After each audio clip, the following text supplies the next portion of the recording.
Hey, what's up? Como estão todos hoje? E aí, prontos para estudar um pouquinho de inglês? Here's teacher Cláudia Borges, aqui é a professora Cláudia Borges, e nós vamos agora conferir o nosso conteúdo da aula de hoje. Então, essa é a aula 3, o objeto de conhecimento é apreciação das diferentes linguagens e suas semioses em função de interesses pessoais e coletivos. O detalhamento é leitura, compreensão e interpretação textual nas diversas fontes. E aí, todos prontos? Então vamos começar!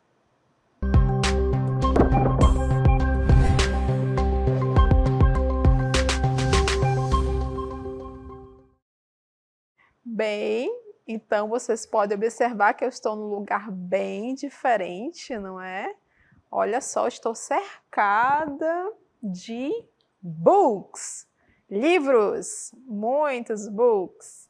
Então, provavelmente vocês já sabem em que lugar eu estou, não é? Então, eu gostaria de convidá-los a acompanhar comigo a leitura de um texto a respeito deste lugar aqui onde eu estou. Então, acompanhem. Então, nós temos aí o título Reading. Reading. Então, leitura. Nós vamos ler um pouquinho desse texto que está falando sobre este lugar aqui onde eu estou. Então, ele começa aqui dizendo o seguinte: Edmond Abbey Library, Edmond, Austria. This gorgeous library opened in 1776. Então, o nome do lugar é Edmond Abbey. Então, a palavra library é o quê? Não é livraria. O que que é? Biblioteca, né? Essa palavra nos lembra uma outra em português, mas ela significa biblioteca. This gorgeous, gorgeous é maravilhoso ou maravilhosa. Abriu quando? Em 1776. Em 1776. It's attached to the oldest remaining monastery in Styria. Attached é ligado, né? Está conectado ao antigo monastério, ok? Em Styria. Styria é o quê? A state in Austria. And contains the largest monastic library in the world, ok? Então, monastery é o quê? É um mosteiro, certo?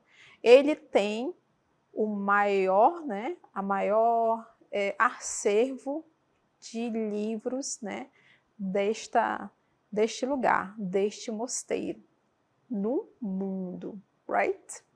Continuando um pouquinho mais sobre este lugar, ele diz o seguinte, ó, the airy white and gold interiors, então, esse ar, né, branco, né, dessas cores mais claras aqui das paredes, e gold também, né, gold é ouro, né, ele também tem esses detalhes em ouro aqui. Decorated with beautiful frescoes, né, decorados com lindos afrescos, né, que são tipos de pinturas, by, que é de quem? Bartholomew Altamont. And sculptures by Joseph Stammel. Então, Bartolomeu, que fez esses afrescos, essas pinturas, e as esculturas, quem fez foi Joseph Stammel, certo? E esses dois artistas, two artists, são do período barroco, the Baroque period. Então, vocês podem observar detalhes mais específicos, né, dessas ondulações, certo? Desses detalhezinhos, ok? Que são típicos do período barroco, right? Certo, nós falamos de biblioteca, vimos aqui essa leitura aqui ao meu lado, né? Falando um pouquinho deste lugar. E por que eu fiquei aqui neste lugar, nesta library, nesta biblioteca? Porque nós vamos falar aqui na nossa aula sobre reading, leitura. E mais especificamente, nessa nossa aula, a gente vai dar para vocês algumas dicas, né, de como a gente pode fazer uma leitura efetiva de textos. Em que exatamente? Nas provas do Enem, certo? Então, gostaria de convidá-los a partir de agora para a gente acompanhar aqui comigo algumas dessas dicas. Vamos ver aqui. Então, por falar em Enem, olha só quem apareceu aí. Vocês podem observar aí, não é? Na imagem de vocês na tela. Vocês têm aqui a capa do exame do Enem de 2018, né? Então, esse caderno aí é do primeiro dia, né? Que é o caderno azul, certo? E lembrem-se de ler com calma, né? Tudo que ele está falando aqui, nesses detalhes, né? Do número 1, leia atentamente as instruções a seguir, não é? Seguintes. Então, você precisa estar atento ao que eles estão instruindo aí para que você não se perca na hora de fazer sua avaliação. Então, vocês podem acompanhar aí nessa primeira página, ele já começa aqui com linguagens, códigos e suas tecnologias. E aqui, abrindo já esse caderno, começa com a língua inglesa. Então, você tem a questão número 1, em seguida aqui a questão número 2, que tem uma imagem. Eu vou subir de novo aqui. A questão número 3, certo? Depois, em seguida, a questão número 4, ok? E na outra página também, você tem a última questão de língua inglesa, né? Você tem ali 1984, excerpt, ok? Então, o que eu quero focar aqui com vocês? Vocês podem observar que somente aqui nessas duas páginas vocês têm diferentes tipos de texto. Olha aqui, por exemplo, esse da questão número 1, né? Ele tem aqui Lava May, creating showers on wheels for the homeless. De onde foi tirado esse texto, né? Disponível em ABC News, certo? Então, foi um site que foi retirado. Você tem um trecho aqui desse texto, certo? E ele comenta aqui, né, sobre o que ele quer perguntar. A questão número 2 foi foco em quem? Tem aqui, né, uma charge. E aqui tem duas pessoas aqui, tem um comentário aqui, né, que eles vão conversando um com o outro. Então, já é um outro tipo de texto, certo? Então, nessa charge aí, com certeza, ele vai focar em algo diferente, né? Aqui no caso, né, o cartoon, perdão. Então, ele fala sobre uma crítica aqui no cartoon. Qual será essa? Então, você tem que estar atento nesses diferentes tipos de texto para que você possa fazer sua prova, né, com eficiência. E olha só na questão número 3. Já é um outro tipo de texto, certo? Então, aqui você tem já um poema, ok? E aqui já tem o nome da pessoa que escreveu, né? Poetisa Kamala Das. Então, você pode observar aí que já é uma outra forma de texto que você tem que focar bem com calma para que você possa fazer sua prova com tranquilidade. E olha só, já na questão número 4, você tem um texto 1, certo? A Free World Classic Education for Anyone, Anywhere. E tem o texto 2, olha só, já são 2 textos. E aí você pode observar que desses 2 textos aí, ele vai querer fazer uma comparação e você tem que estar atento sobre o que ele quer dizer nesses 2 textos, certo? E ali já no último, que é a questão número 5, observe, né? Que é um trechinho de um romance. O nome do romance é 1984, ok? Tá ali, ó, que é o título. Eles tiraram só um trechinho, por isso você tem entre parênteses excerpt, ok? Então, ele pergunta desse trechinho aí. E aí, desse pequeno trecho, deste romance, ele faz a questão. Então, observaram que foram vários tipos de texto? Então, na prova do Enem, eles exploram diferentes tipos de texto, diferentes formatos, e a gente vai trabalhar mostrando para vocês algumas dicas como a gente pode fazer uma prova um pouco mais efetiva, né? Uma prova de língua inglesa, ok? Então, esse foi o nosso primeiro tópico aqui dos Reading Tips. Reading Tips, ok? Bem, vocês viram o nosso primeiro tópico dos Reading Tips, certo? Que é dicas de leitura. Para quem? Para o Enem. Então, qual foi a primeira que eu mostrei para vocês? Para que você conheça a prova, certo? Como eu mostrei para vocês os vários tipos de texto que você tem que conhecer, certo? E por falar em diferentes tipos de texto, olha aqui, ó. Leia diferentes tipos de gêneros textuais. Só nesse pedacinho da prova aí, foram vários tipos de texto diferentes. Então, você tem que ler diferentes tipos de texto. Quais são esses gêneros textuais? Notícias, tirinhas, os poemas que tinha lá naquela prova, não é? Tinha um trechinho de um poema. Propagandas publicitárias, eles utilizam bastante. Os cartoons, que também tinha nessa prova, não é?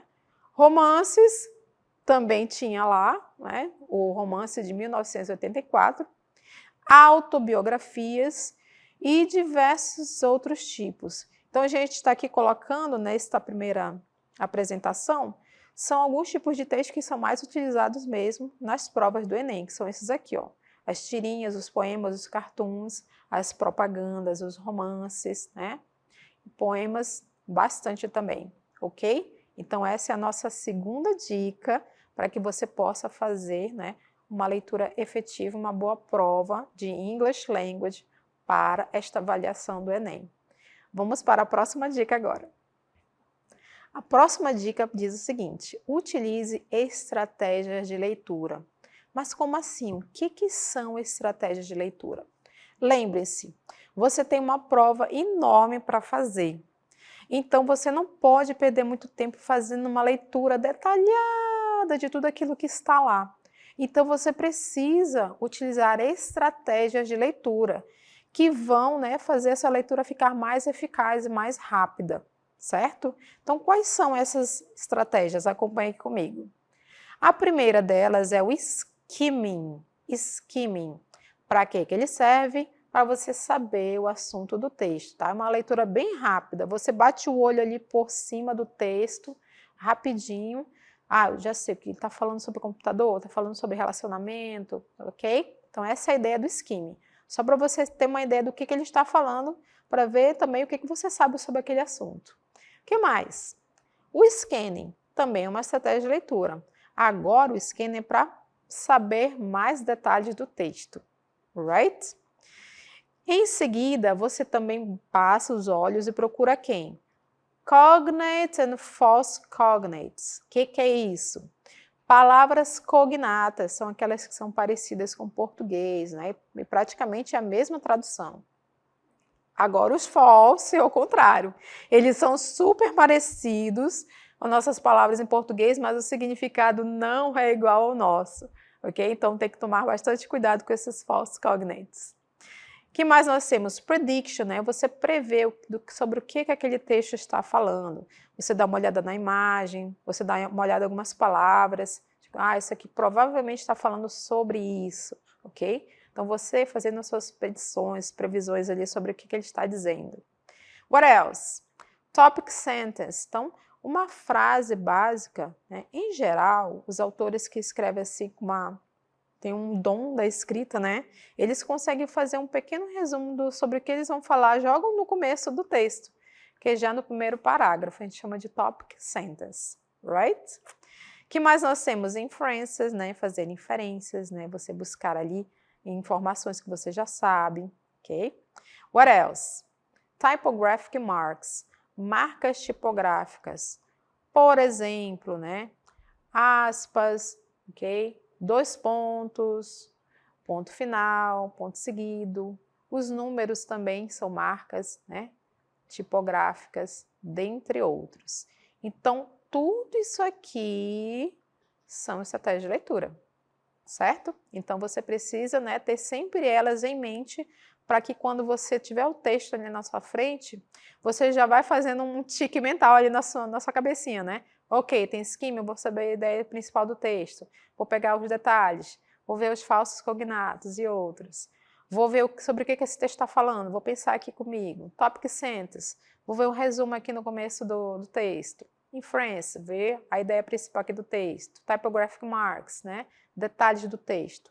Então, você já faz a tua listinha aqui mental, para que você possa ficar bem preparado na hora que o texto estiver ali na sua frente, para não perder tempo, right?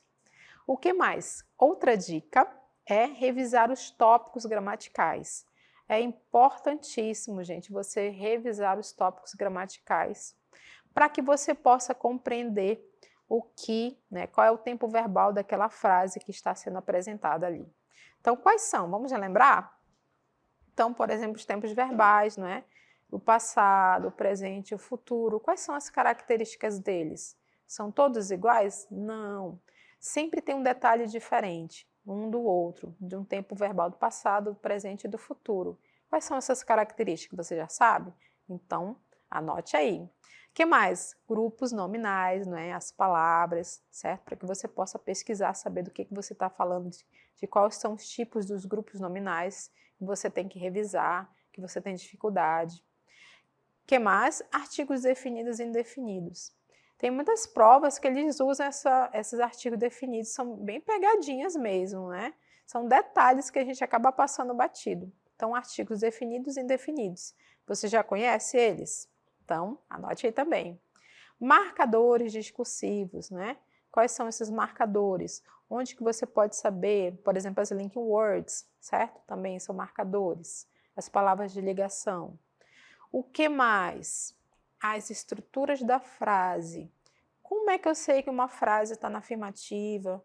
Quando que eu sei que ela está na negativa ou na forma interrogativa? É tudo igual? Não, elas são diferentes. Então, a forma como elas se apresentam é diferente. Então, olha só, tudo isso aqui, ó, são tópicos gramaticais que você já tem que revisar, já tem que pensar, já tem que estudar um pouquinho, né? E já colocando aí na sua listinha para ver se você já está ok com todos eles, right?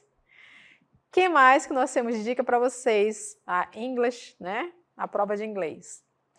Próximo, ó, resolva provas de inglês de edições anteriores.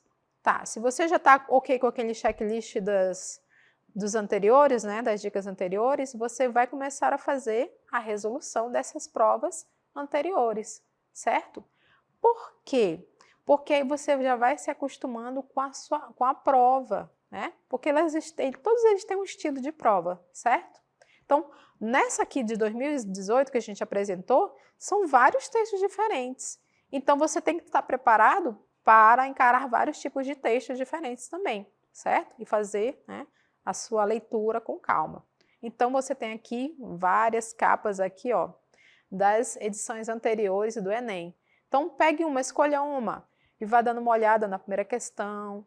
Veja todos esses tópicos que a gente acabou de ver aí, ver se você lembra de algum assunto daquilo ali, certo? Então, você vai resolvendo e fazer uma organização de estudos para que você possa, não é, fazer com eficácia esta avaliação.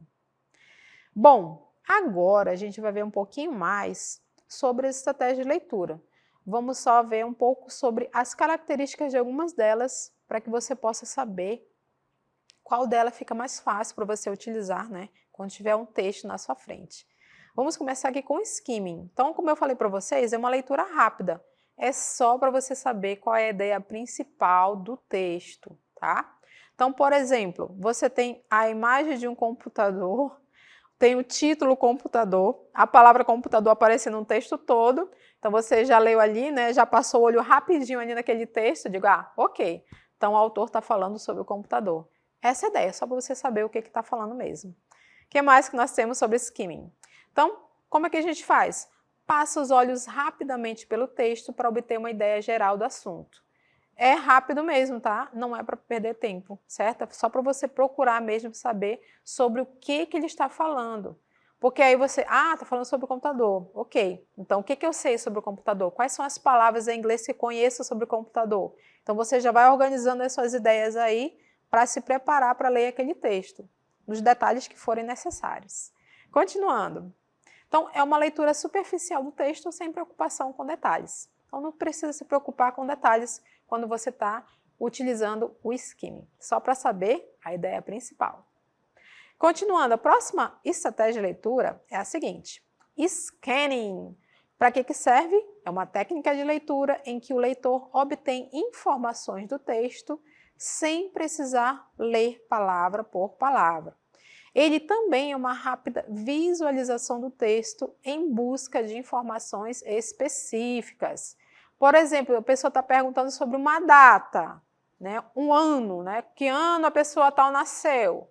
Então, você vai ler o texto todinho, vai traduzir ele todo para procurar o ano? Não. Você vai ver lá no texto um número que represente um ano. 1980, 1700, 1998, por exemplo, certo? Então, essa é a técnica scanning. Então, você já vai batendo o olhinho ali no texto e já vai procurando as informações específicas que você quer. Right? Vamos ver mais um. Agora, as cognate words. Essas aqui são nossas melhores amigas, viu? Então, guarde aí, coloque um coraçãozinho do lado delas, porque elas ajudam bastante. O que são? São palavras que são escritas de forma semelhante à nossa língua e possuem o mesmo significado, ainda bem, né? São super parecidas, mesmo significado, então ajuda bastante. Olha só os exemplos aí, ó. A palavra different é bem parecida com o português, né? Então, ela realmente, ó, tem a mesma tradução, praticamente. Faltou o L no final e só tem um F a mais. Mas praticamente é igual a nossa palavra em português. Different significa diferente. Outra cognata, emotion, emotion, emoção, ok? Uma outra palavra, garage, garage, garagem, garagem, bem parecida, né? Faltou só o M ali no final. Que mais? Human, human, super parecida também, né? Faltou só o O ali no final. Então, human significa humano. Mais um outro exemplo, a palavra material. Olha, só a pronúncia que é diferente da outra de português, porque a escrita é praticamente igual, não é? Então, material significa material. Continuando. Agora, nós vamos falar ainda de cognatas. Porém, a gente vai falar dos false cognates, que a gente também chama de false friends, amigos falsos, né? Eles parecem nossos amigos, né? Parece assim, tanto com português, tá tão bonitinho, tão fofo, mas, porém, contudo, entretanto, eles não têm o mesmo significado em português. Vamos ver aqui comigo. Então, são palavras muito semelhantes às palavras da nossa língua materna, muito semelhantes, mas que possuem um significado diferente. Essa que é a parte perigosa, né? Essa parte que eles são falsos, não é? Parecem, mas não é. Olha só a palavra aí de exemplo que a gente vai ver. Assist, assist. Assist, a gente pensa que é assistir alguma coisa, né? Assistir a televisão, mas não é. É dar assistência, ajudar, que é o significado de assist. Próxima palavra, battery. Battery, né? Parece bateria, né? Mas não é. O significado é pilha, ok? Próxima palavra, costume. Costume. Parece com a nossa palavra em português costume, né? Hábito, alguma coisa assim, não é? Mas o significado é fantasia. Próxima palavra, data, que significa dados, né? Você lê a palavra assim, data, né? Não, acho que é uma data, né? Está dizendo um ano de alguma coisa, mas não é. Data significa dados, informações. Mais um outro exemplo, fabric. Fabric. Se colocar um A ali no final, parece fábrica, não é? Mas a palavra fabric significa tecido, né? Olha só como é pegadinha. Continuando. Temos ainda a palavra journal. Journal, que significa diário. Mascara significa rímel. Parent significa pai ou mãe. Push, né, que não é puxar, significa empurrar. Sensible significa sensato, né? Então, palavras que são muito parecidas, mas o significado é diferente. Então, por isso que elas são chamadas false friends, falsos amigos. Então, quero que vocês acompanhem agora alguns textos para a gente tentar, né, utilizar essas estratégias aqui junto comigo. Vamos dar uma olhada. Então, você tem um texto que diz o seguinte, o título dele é What are the benefits of friendships? E aí você pode observar que durante esse texto tem algumas palavras que vão ser repetidas, né? Que vão aparecer várias vezes. Vocês podem ver que na primeira linha já aparece essa palavra, qual é? Isso mesmo, é a palavra friends. Eu vou marcando algumas palavras aqui só para a gente ter uma ideia do que está falando, certo? Vamos ver, ó. Friendship. Aqui já tem a palavra friend. Então, aqui é uma pergunta, né? Benefits. Benefits é uma palavra cognata, benefícios.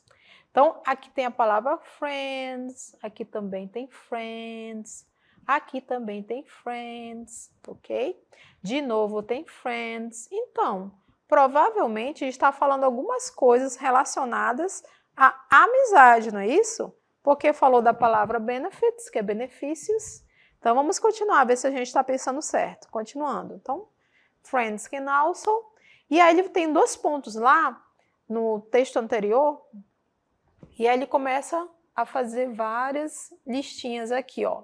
Boost your happiness, improve your self-confidence, help you cope with traumas, encourage you, encourage, né, encorajar, a palavra help, ajudar, improve, melhora, ok? Então, do que está falando esse texto? Vamos ver aqui, que é uma pergunta para vocês. Qual é o assunto do texto? Então, provavelmente, a gente está falando de amizade, não é? Algo relacionado à amizade ou amigo, certo? Porque a palavra friend aparece várias vezes, que significa amigo, ok? Como tinha a palavra benefits, lá no começo do texto, está falando dos benefícios de uma amizade, né? Dos amigos. Você identificou alguma palavra cognata? Tem várias, né? Nós tivemos lá a palavra benefits, benefício. Vamos ver mais uma outra questão. Agora essa é do Enem de 2023. Então, aqui fala sobre algo relacionado à comida. Por quê? Por causa dessa imagem aqui, ó. E a palavra food, ok? E aqui esse texto, a palavra food aparece novamente, ó. Food, que é comida. Making food, ok? Então, ele está falando alguma coisa sobre a comida. Só que essa comida aqui que aparece nessa imagem, ela está no lixo, está sendo jogada fora, ok? Então, vamos ver aqui as opções que nós temos. Vamos dar uma olhada. Então, ele diz assim, ó, esse cartaz de campanha sugere que os lixões precisam de ampliação, o desperdício degrada o ambiente, os mercados doam alimentos perecíveis, a desnutrição compromete o raciocínio. As residências carecem de refrigeradores. Então, se a gente der uma analisada ali no texto, a gente vai identificar que ele está falando sobre desperdício, né, de alimentos, porque tem um monte de comida ali jogada fora, não é? Então, é a letra B, certo? E ali no texto, a figura começa com a palavra food for thought. Então, esse for thought significa para pensar. E lá no final do texto diz o seguinte, Earth is counting on you. A Terra está contando com você. Então, é para a gente ter mais consciência com o nosso lixo. Então, o nosso planeta Terra vai agradecer, né? Vai nos agradecer por lembrar-nos dele, né? E evitar o desperdício de alimentos. Então, vamos relembrar sobre as nossas reading tips? Nós vimos as dicas de leitura que foram as seguintes, vamos ver. A primeira é, estude a prova. Depois, utilize estratégias de leitura. Em seguida, leia diferentes tipos de gêneros textuais. Em seguida, revise os tópicos gramaticais. Resolva as provas de inglês de edições anteriores. O que mais que nós temos? As estratégias de leitura, quais foram que nós vimos? Vimos o skimming, o scanning, a cognate and false cognates, a prediction, topic sentence, inferences e typographic marks. Então, espero que vocês tenham acompanhado bem a nossa aula de hoje. Tchau!